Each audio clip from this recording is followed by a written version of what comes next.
Another day, another exciting chapter in municipal politics. If you think municipal politics is boring, I beg to differ. There's always something going on. And as I've said before, it's literally where the rubber meets the road in terms of getting water delivered to your house, allowing your cars to drive down streets, your parks, our property, all that kind of stuff, right where we live when we step outside our front door. Are dependent on decisions made by the municipal government. We are right in the middle of a mini series where I'm talking to you about procedure, formal complaints, even public comment period, and things like that. Ways that you as a resident should be able to and are entitled to engage with your municipal council and understand what is happening and what decisions are being made. Well, as a bit of a municipal politics junkie, which started, as I mentioned before to you, when I ran for MLA, I was following, attending St. Andrews council meetings. I attended a Macadam council meeting. I was attending the St. Stephen council meetings. I was reading what was going on in Campobello in preparation for being an MLA of all these wonderful communities. And after the election, obviously I'm not your MLA now, I just continued to be so interested in what is going on in St. Stephen that I have followed every council meeting and attended, but I also sometimes want to see what's going on in other communities. Last night, Eastern Charlotte had their council meeting, and I was really surprised. I was watching it this morning at 6 o'clock in the morning, and I realized about halfway through the meeting that something happened that is so relevant to exactly what we're talking about that's what I want to share with you today. I did say I would get to the St. Stephen procedure for formal complaints. We'll get there.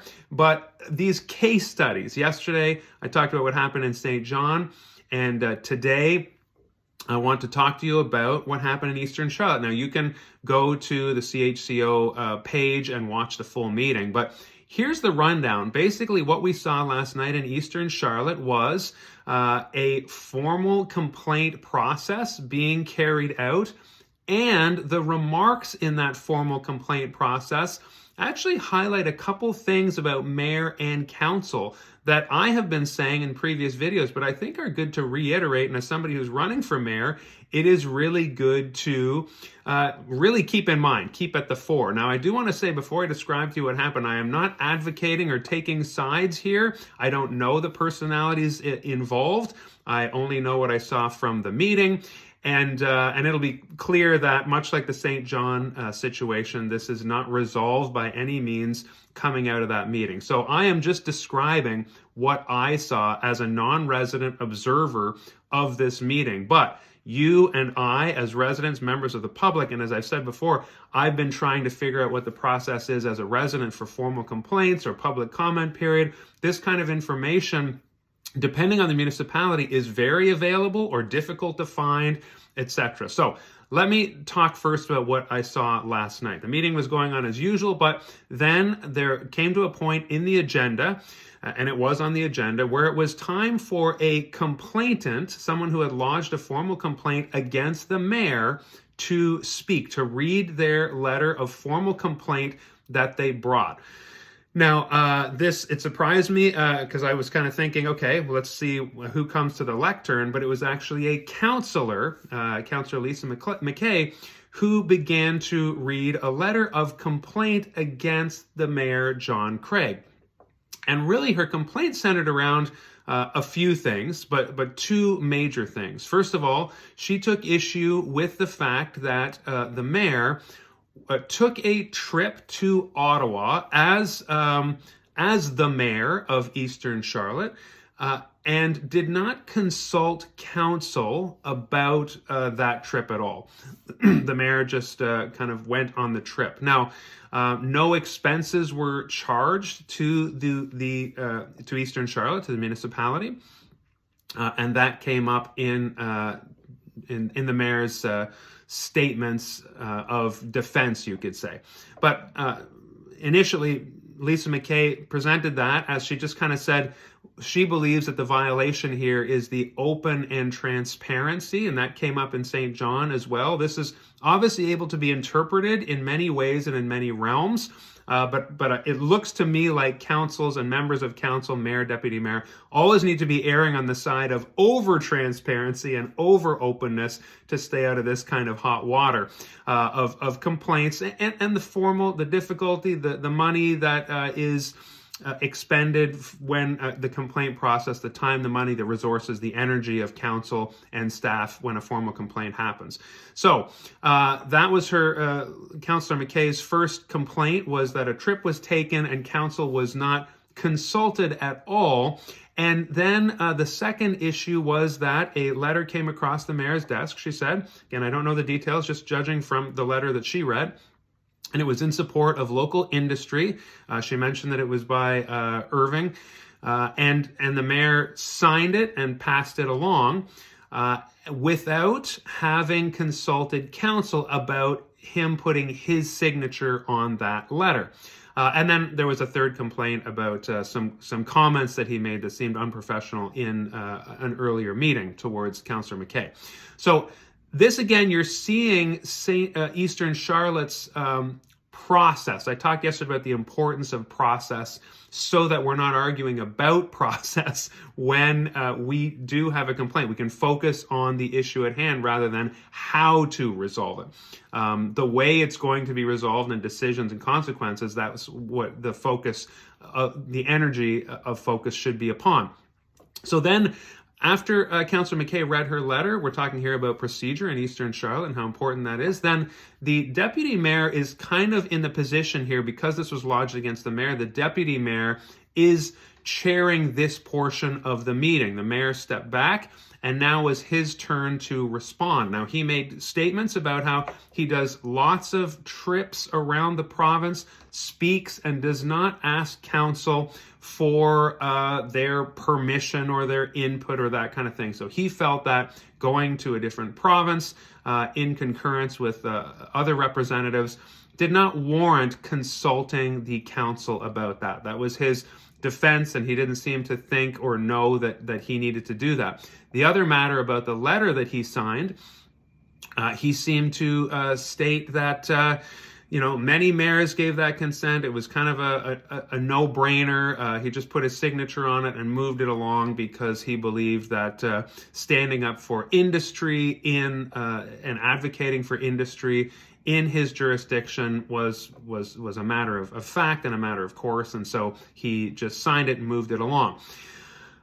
There was more statements around the language he used that was deemed inappropriate, and he did say that he shouldn't have used that. But the real matter at hand here was, again, the procedure and what we see surfacing from this kind of procedure, where then the deputy mayor, and I pulled up Eastern Charlotte's procedure, and they were following it.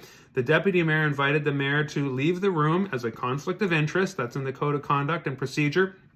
And so the mayor left the room while council could deliberate. Now, remember, we talked about how this is the kind of thing that would likely have been dealt with in a private meeting, a closed meeting before. But the Local Governance Commission just reiterated that this needs to happen in the open. And so that's why we were able to see these proceedings, and anyone who is in attendance could see this. Then the deputy mayor, and this is really important because clearly there was some discomfort around this, there's conflict in the room. The deputy mayor clearly started to read from the procedural bylaw exactly what needs to happen next. And again, I pulled it up and saw what they were following exactly.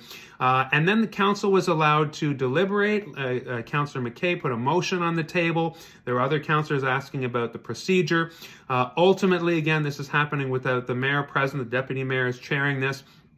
And the motion put forward was, and it's interesting because the mayor did ask that this not be simply dismissed, but be referred to a solicitor secured by the municipality to find out what is the proper procedure for a mayor who is traveling and wants to take a trip. Do they need to consult the council, etc.? But really, the issue that seemed to come up and land with the other councillors who spoke was, and something I've spoken to you about, was the mayor ultimately speaks on behalf of the entire council.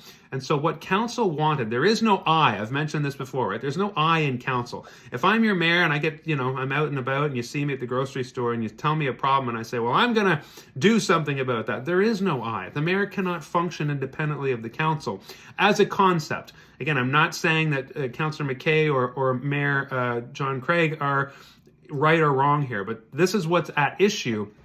His councillors really did seem to believe that the mayor needs to speak on behalf of the council. And how can the mayor do that on a trip when the council has not been informed of the trip? So it really wasn't about expenditures. It was about council wanting input on his delegation representing, whenever you say you're the mayor and you have your mayor hat on, if I'm Mark, then I'm Mark. But if I'm Mayor Mark, I'm speaking on behalf of council, which is speaking on behalf of the entire municipality, the majority as represented by council. And so that's where it gets a little bit complicated.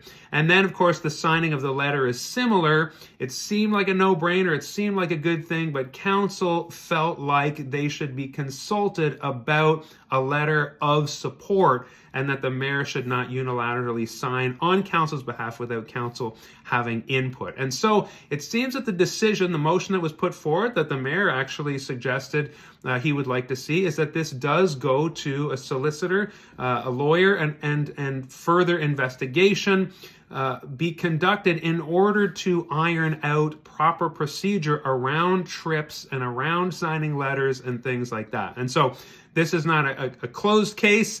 That was the next step as determined by their procedures in Eastern Charlotte. And this prompted me to go look at the St. Andrews procedure. I actually couldn't find it. This is not I'm not putting St. Andrews on blast, but I Googled and went on their bylaw site and I could not find the formal complaint procedure for the town of St. Andrews. I can easily find it and pull it up. I've shown it to you in my hands printed out here for St. Stephen. But these kind of procedures are very important for guiding us when formal complaints can happen.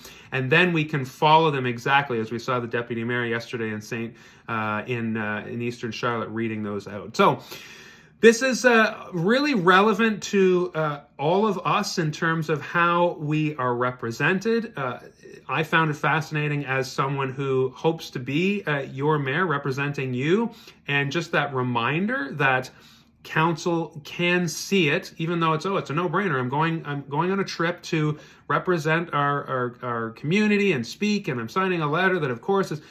The of course doesn't seem to be the point. It's more about making sure, and Councillor McKay did invoke a bylaw item that said the mayor serves, and I've read it, I believe, before, the council code of conduct, but I'm going to go more into the code of conduct in future videos.